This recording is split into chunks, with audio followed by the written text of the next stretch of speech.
Assalamualaikum warahmatullahi wabarakatuh. Bismillah, alhamdulillah. Allahumma salli wa sallim wa barik ala Muhammad wa ala alihi wa sahbihi wa mawala. La hawla wa la quwata illa billah. Wa ba'du. Qala Allah subhanahu wa ta'ala fil Qur'anil Karim. A'udzu billahi minasy syaithanir rajim. Ya ayyuhalladzina amanu qu anfusakum wa ahlikum nar. Ila akhiril ayat. Shadaqallahul adzim. Ma'asyiral muslimin, bapak-bapak dan ibu-ibu, jamaah sholat isya maupun sholat tarawih yang sama-sama dirahmati Allah dan yang kami hormati.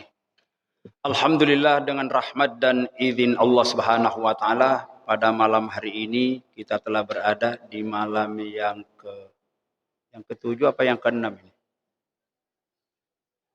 Yang ketujuh, nggih. Ya. Kalau yang tarawih hari kan ada yang duluan, ada yang belakangan kemarin ya. Di sini mana? Yang duluan Pak Musafa ya. Berarti sudah malam yang ketujuh sekarang. Alhamdulillah. Gimana Pak? Sudah loyo? Masih semangat? Atau sudah mulai? Masih semangat ya? Sebab gangguannya orang beribadah di dalam bulan suci Ramadan ini, sehingga kadang-kadang gagal memperoleh keutamaan yang dijanjikan Allah dan Rasulnya itu, penyebab pertamanya adalah malas. Ini penyakit ini. Malas. Malas bekerja, malas belajar, malas beribadah. Apa yang diharapkan dari orang-orang pemalas ini? Maka orang pemalas itu harapannya masuk surga sangat sedikit sekali. Yang kedua, godaannya biasanya orang kalau suruh beribadah pada bulan suci Ramadan ini, itu biasanya pegel. Ini godaan yang kedua, pegel. Capek. Godaan yang ketiga, ngantuk. Ini enggak jauh dari sini. Ini kalau ibadah fisik. Ibadah fisik itu ya kayak sholat, berzikir, baca Quran, berdoa, itu ibadah fisik. Kalau ibadah harta, cuma satu godaannya, pelit. Alias kikir, alias medit. Cari wong Maduro, cerek. Jadi orang yang bisa menghantarkan kita menuju surganya Allah itu ada dua. Ada dua tiketnya. Pertama, ya ibadah secara fisik, ibadah jasadiah namanya. Contohnya kayak sholat, ya termasuk puasa ini, baca Quran, berzikir, dan amal-amal membantu orang dengan tenaga dan sebagainya. Itu namanya amal ibadah fisik. Kalau itu kita lakukan, baru 50% harapan masuk surganya Allah. Selebihnya ada pada ibadah harta.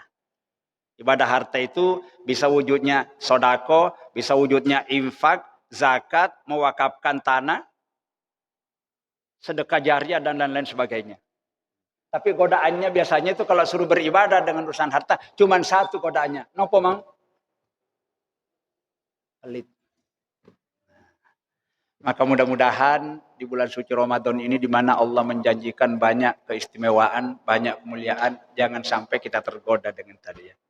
Satu lagi biasanya itu bujuk rayu setan. Karena setan itu yang selalu diarah itu Pak, yaitu biasanya orang yang baik-baik. Orang yang suka ke masjid, yang rajin sholat, yang rajin puasa, rajin beribadah, rajin berinfak, itu jadi sasaran tembaknya setan. Orang yang baik-baik yang diarah setan itu. Kalau orang yang jelek-jelek itu, ngapain setan di kuburan?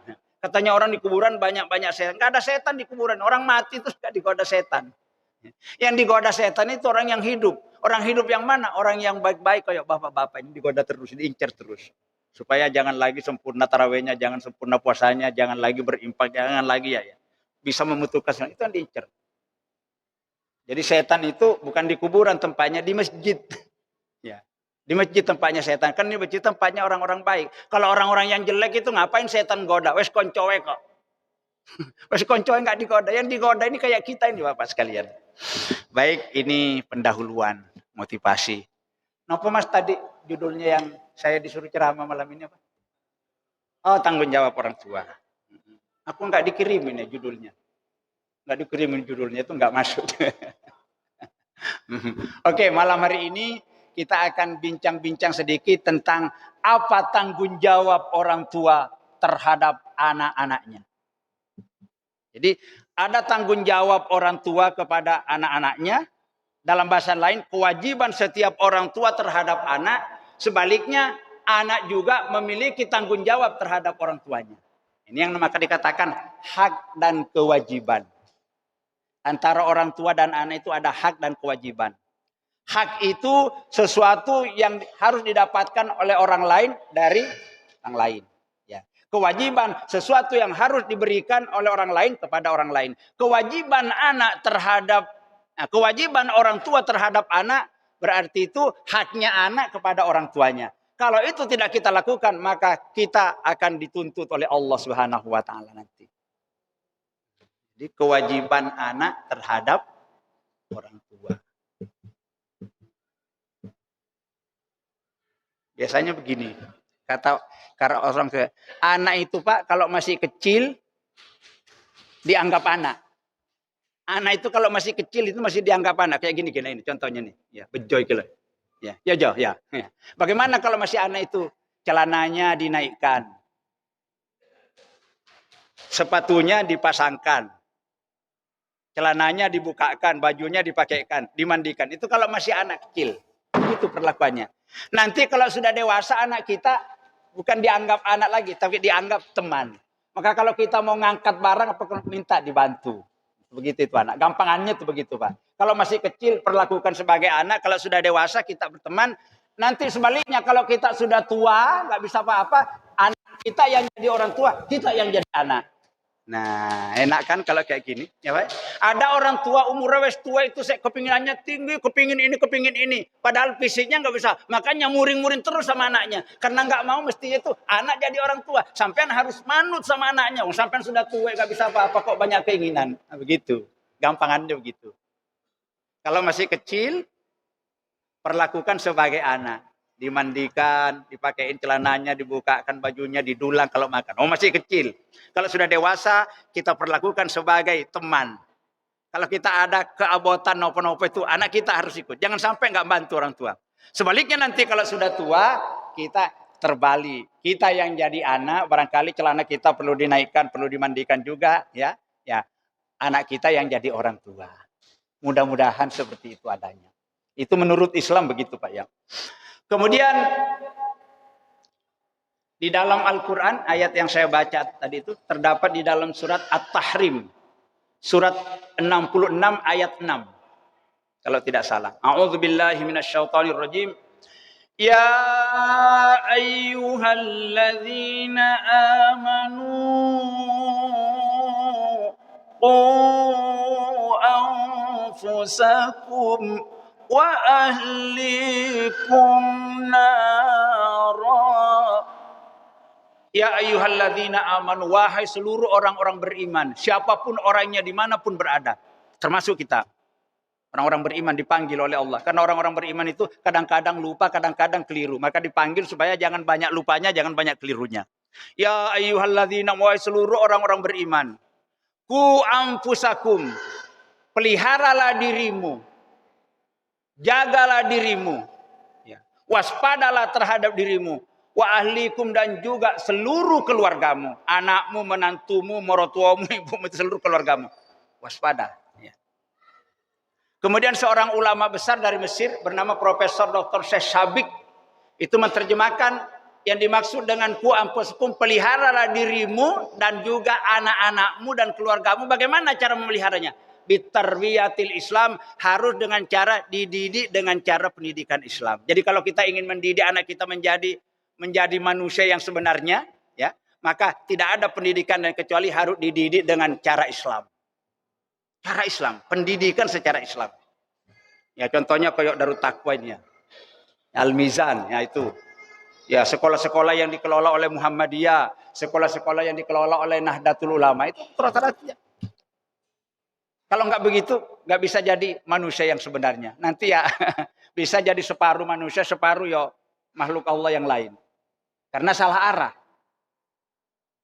Jadi kalau tanggung jawab yang pertama anak itu, kalau kita sebagai orang tuanya itu menurut Al-Quran ini, ku ampusakum.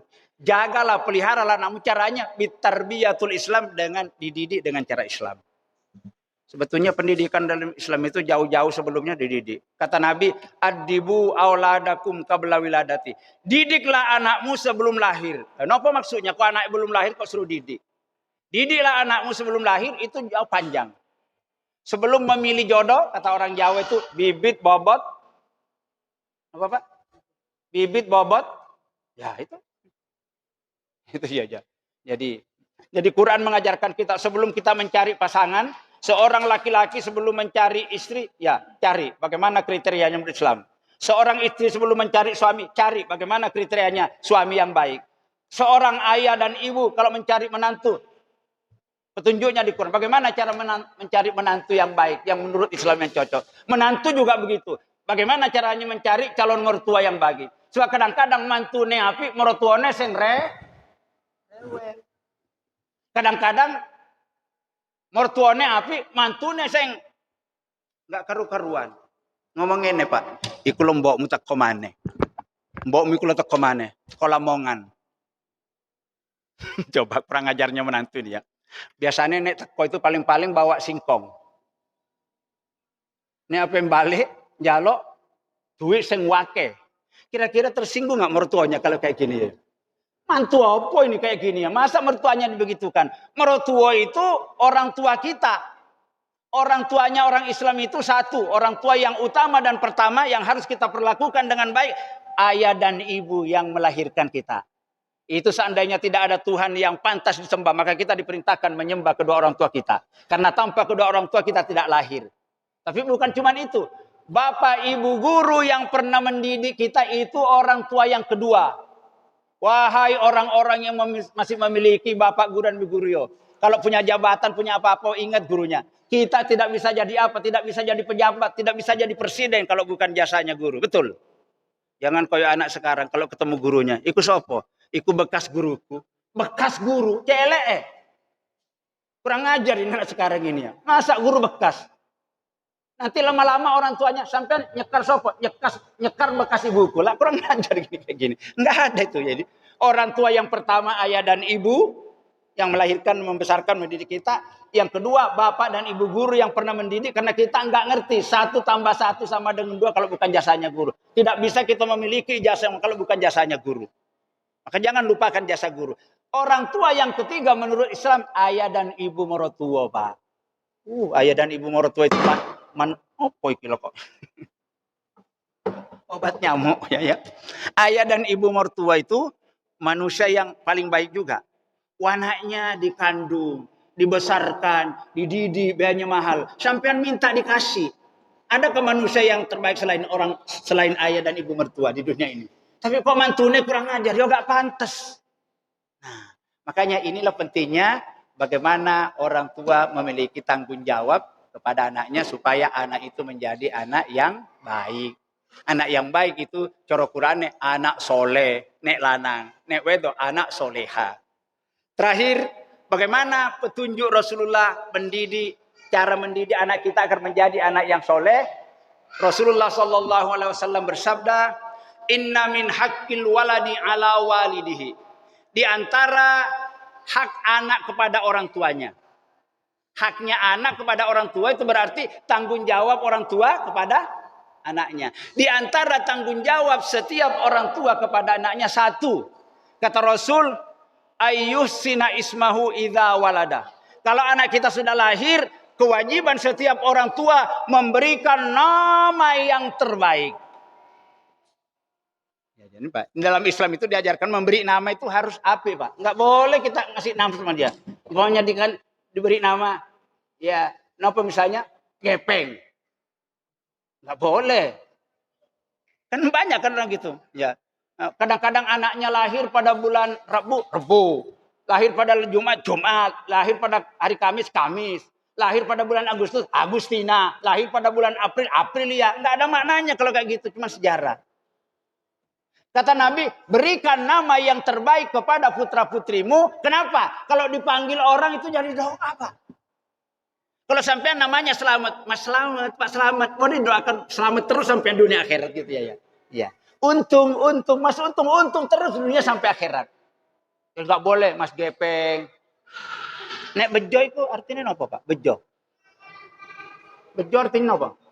Oh, bagus itu. Untung ya Pak Imannya, bagus itu. Di tempat saya, sebelum Covid itu, saya diundang memberikan acara pengajian besok nikah anaknya.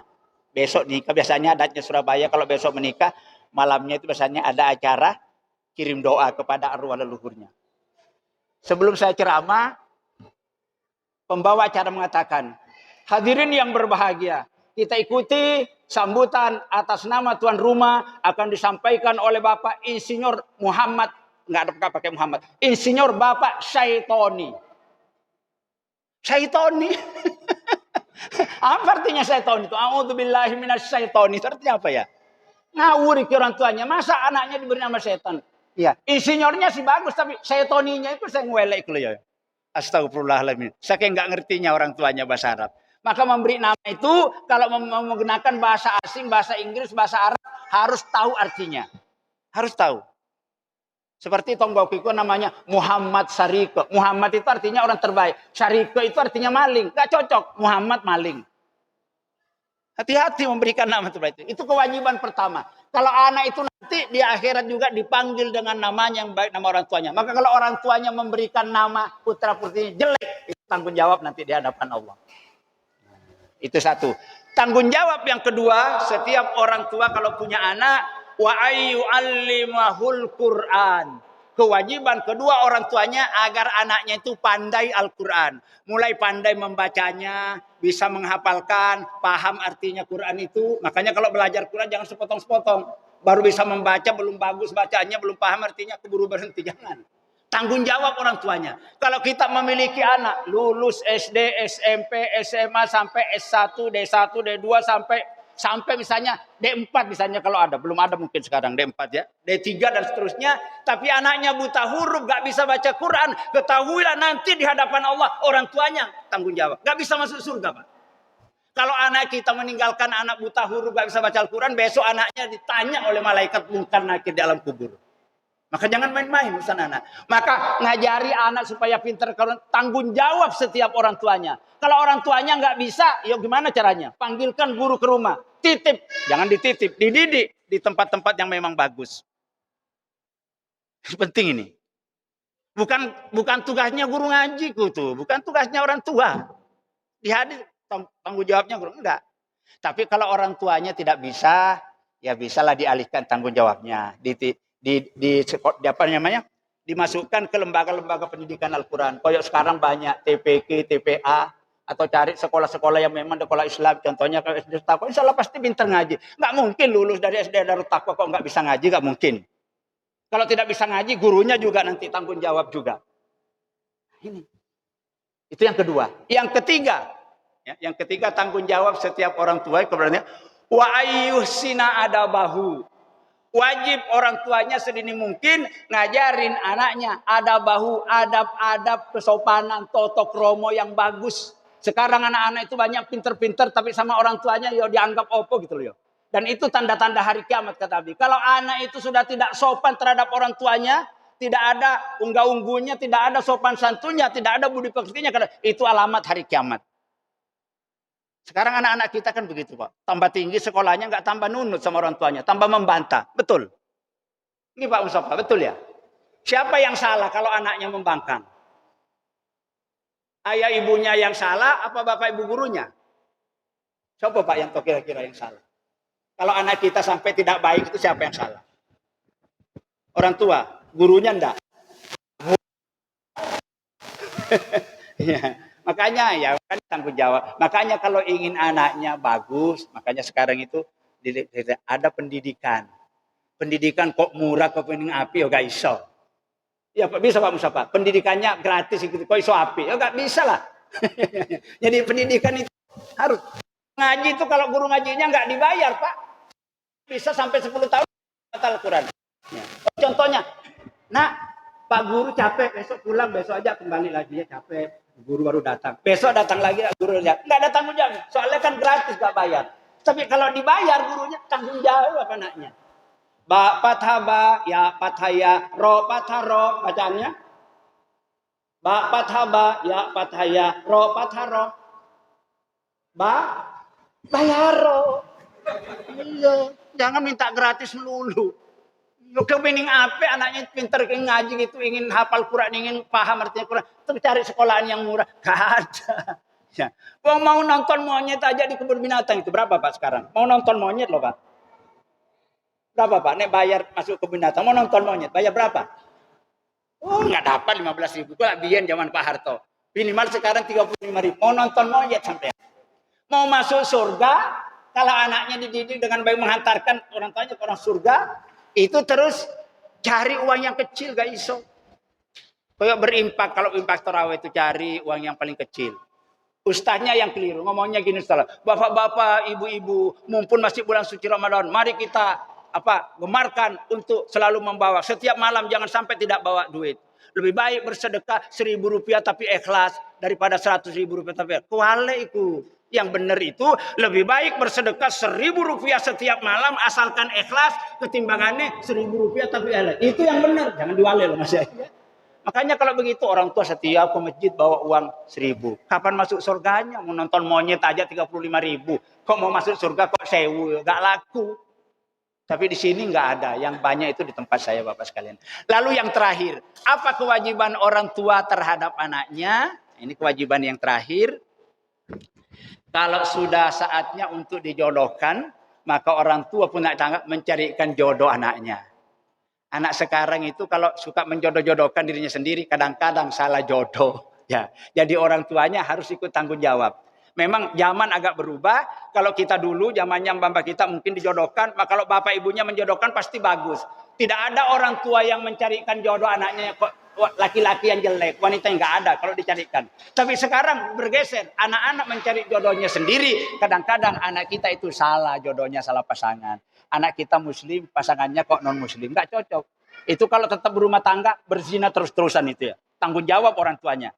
Kalau anak kita sampai mendapatkan jodoh berbeda keyakinan, tanggung jawab orang tuanya. Oleh sebab itu jangan dilepas. Kalaupun anak kita itu sudah saling mencintai, tetap kita atur orang tuanya di belakang lain. Bagaimana Pak? Anak saya sudah ngapel-ngapel gini, bagaimana ini? Kayaknya nggak cocok. Saya muslim Pak, anak sampean kan Hindu, nggak cocok Pak. Agama kami melarang begitu.